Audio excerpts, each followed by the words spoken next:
So hello every one.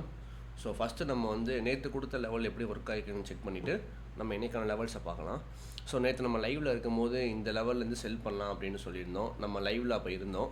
So அதே மாதிரி கரெக்டாக அந்த லெவல் கிட்ட வந்தால் நல்ல ஒரு பையிங் ரேலி இது. ஒரு ரிவர்சல் அடுத்து ஒரு ரீடெஸ்ட் ஆச்சு. ஸோ நம்ம இந்த இடத்துல செல்லு ட்ரை பண்ணதில் இங்கே ஒரு 80 பிப்ஸ் கிட்ட நம்ம கேப்சர் பண்ணோம். ஸோ நம்ம லைவில் எடுத்த என்ட்ரி தான் இந்த என்ட்ரி. ஸோ நெக்ஸ்ட்டு என்ட்ரி வந்து அந்த ஃபெட் ஸ்பீச் இருந்துச்சு. ஸோ அந்த ஸ்பீச் அப்போ வந்து நல்ல ஒரு சடன் பையிங் ஆகிட்டு இருந்துச்சு. ஸோ நான் இங்கே ஒரு பை ட்ரை பண்ணலான்னு வெயிட் பண்ணிகிட்டு இருந்தேன். பட் இந்த பை வந்து எனக்கு கிடைக்கல. ஸோ அகெயின் வெயிட் பண்ணப்போ இங்கே ஒரு பை கிடச்சி. ஸோ இந்த பையை வந்து நம்ம ஒரு 200 பிப்ஸ் கிட்ட கேப்சர் பண்ணோம். ஸோ இந்த பை வந்து நம்ம லைவில் எடுத்த என்ட்ரி தான். ஸோ அவ்வளோதான் நேற்று எடுத்த என்ட்ரி. ஸோ நம்ம இன்றைக்கான லெவல்ஸை பார்த்துடலாம். ஸோ இன்றைக்கி வந்து கரண்ட் மார்க்கெட் வந்து இங்கே இருக்குது. ஸோ வந்து மார்க்கெட் வந்து இந்த லெவலில் பிரேக் பண்ணிச்சுன்னா ஒரு ரீடெஸ்ட்டில் பை ட்ரை பண்ணி இந்த லெவல் வரைக்கும் எய்ம் பண்ணலாம்.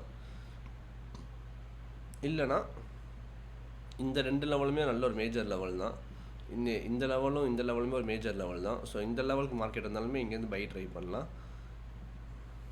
ஸோ இல்லை நம்ம இந்த என்ட்ரி மிஸ் பண்ணிட்டோம்னா இங்கே வரும்போது நல்ல ஒரு செல் கிடைக்கிறதுக்கான சான்ஸ் அதிகமாகவே இருக்குது.